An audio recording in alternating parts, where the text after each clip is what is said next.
Welcome back to Good Morning Anambra. Well, like we said earlier on, they were actually expecting the PPRO to be with us while we're discussing police and community relation. And he wasn't there, but finally he's here, and we said yes, we have him now. So we need him to, of course, do justice to what we're actually discussing in the studios earlier on. Now we still have in the house Mr. Ebele Ngini, an activist, and of course we also have in the house the PPRO in Anambra State, Mr. Haruna Mohammed. Mr. Haruna Mohammed, welcome to the show.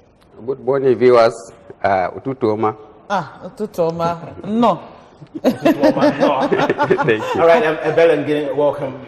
Once again, you're still here. Okay, we're talking about police and community relations, Chidima. That was actually before we went for the news. Yes, we were talking about, not before, that was the first topic before, actually, yes. And now we have the PPRO here in the house. So we want to know, the police community relations is a relationship between the police and the community. They are supposed to protect their lives and all that. So we want to know how this relationship or how this marriage is working out between the police and the community. Just briefly tell us the functions of the police. Then we can narrow it down with the community. Thank you so much for your double-barrel questions. First of all, I want to start with the duties of the police.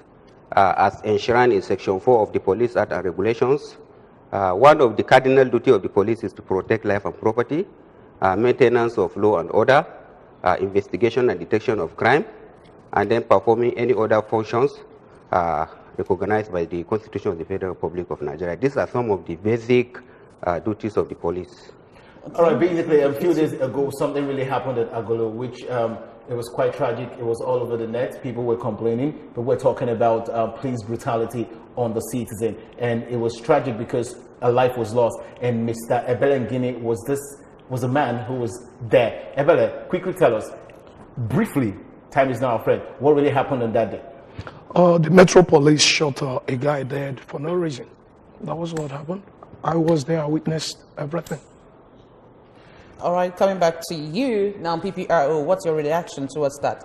I know you must have heard the story and lots of stories was making the round. Now, I'll tell you, while I was actually surfing the net, stories was coming up that the police actually shot the man dead because the man refused to give bribe to the police. Thank you so much. First, I would like to make it very clear to members of the public that human life is very, very, very important and is very, very sacred. Nobody has the monopoly of life. Nobody has the right to take human life unless it was done in accordance with the law. Police as an organization is guided by standard operation guidelines. We have our rules of engagement under the First Order 237. We have a UN Basic Charter on the use of firearm as enshrined in Basic Order 9, 11, and 12. We are guided and we are professionals in our approach. However, if any police in the course of discharging his duty decided to conduct himself in an unprofessional manner, he will be entirely responsible for his action. As far as these incidents you mentioned are concerned, the police have taken a very, very aggressive action in order to make sure that those people that are responsible for this action are brought to book.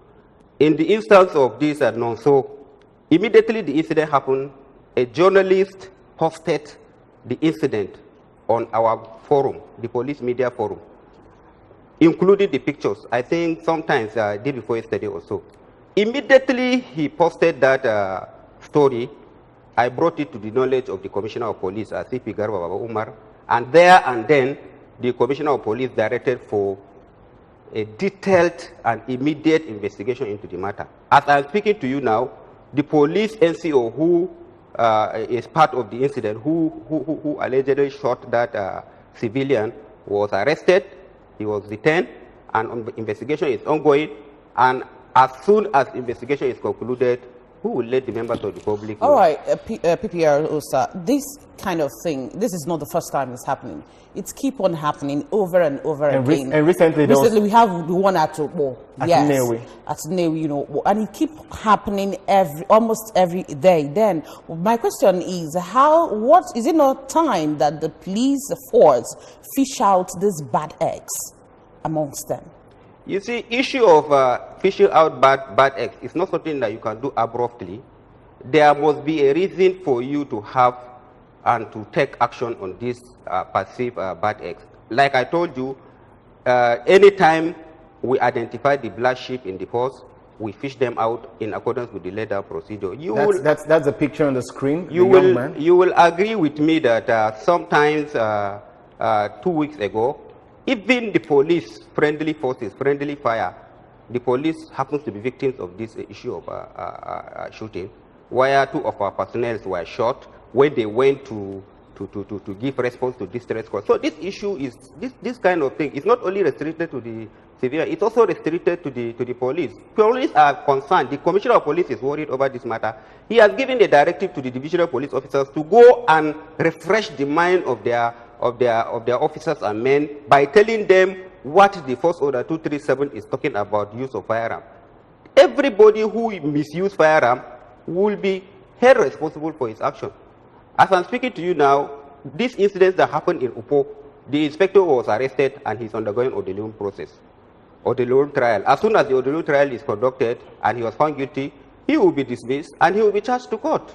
And then the issue of this man that allegedly shot that nonso, he is also arrested and we are investigating the matter. As soon as the investigation is concluded and he is found guilty, he will also face the music, because the issue of life is not something that you can toy with. All right. And that is one of the basis of police function. If a policeman cannot protect human life, I don't think the police have any other things to do, because human life is sacred. Human life is something that you cannot compromise. All right, thank you very much. Ngini, you were actually at the scene of this incident, and it was something that really traumatized you. We need to hear something from you. And then again, there was something we were actually discussing earlier on when we were talking about the safety of your life. But then again, just tell us exactly something that really happened at the scene of the incident. I'm still traumatized, and I think I'll be for a long time to come by what I saw. First, I want to begin this way. There is no killer. There were killers. It's important I state this. It's not just enough. It's not just enough singling out the man who pulled the trigger.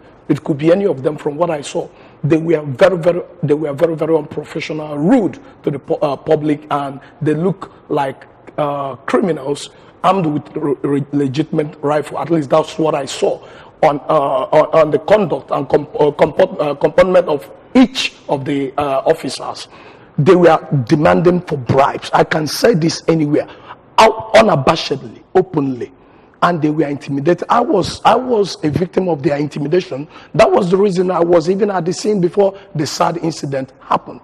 Officer, I am saying this, Officer Omogene Bernard was trying to extort from me. He was intimidating me. He threatened me. Though he was not the killer. Then, when Nonso was shot, when he was bleeding to death, I pleaded with them to at least take this guy to the hospital and try to save his life. The killer said to me, I'm quoting him, "If you near me, I go waste you." I was looking at his fellow officers, to see what their psyche. They were so comfortable with what their colleague had said. Then again, none of them made any attempt to take this guy to the hospital. Their leader signaled them. They fled the scene and they shot again. That was the one who killed picked the bullet. Then I picked the bullet of the second shot. So it could be any of them that killed. Any of them is a potential killer. And then it's very important I say this. Officer Aruna, I don't know how safe my life is, because there is no limit to what desperate wicked. We'll talk about the safety. Let's look at the protest. There's this protest we have from the street.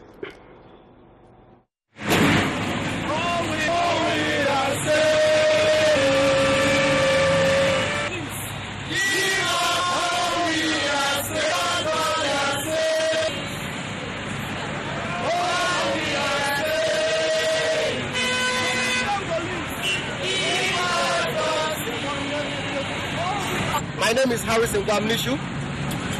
I'm the founder of Behind Bars Rights Initiative. We are a human rights organization. And all these people here are members of Behind Bars Initiative and the family of Nonso Oyeme, who was murdered by Nigerian police officers in Agulu on the 7th of August 2018. We are here today to register our displeasure with the murder of Nonso Oyeme, a businessman from Odidiama village, Agulu, and Ocha local government area, Anambra State. An attempted murder of Chigozie Okoye by 10 police officers led by Emma Gene Benaro, attached to Metro Police Station.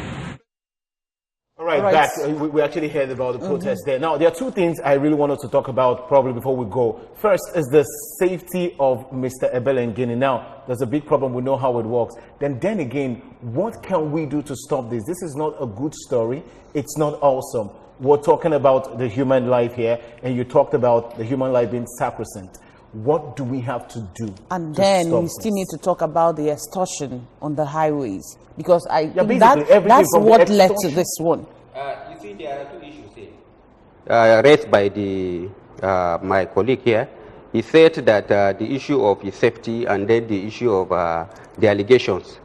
This incident that happened at Agulu had so many dimensions. It has a dimension of incivility to members of the public.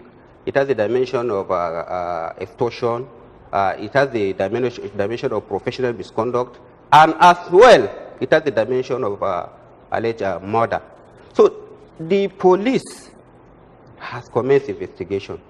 And like I told you, the perpetrators were arrested and they were detained. And we cannot preempt the outcome of investigation because Section 36 of the 1999 Constitution as amended clearly stated that everybody is presumed innocent until proven guilty. So we cannot preempt, but we have taken the first action to ensure justice, and justice must prevail. All right, thank you very much. Safety, you didn't mention anything about that. I want to say something, please. And then secondly, the issue of safety, not only my colleague is secured, but any other person, all in the Anambra are secured by the police.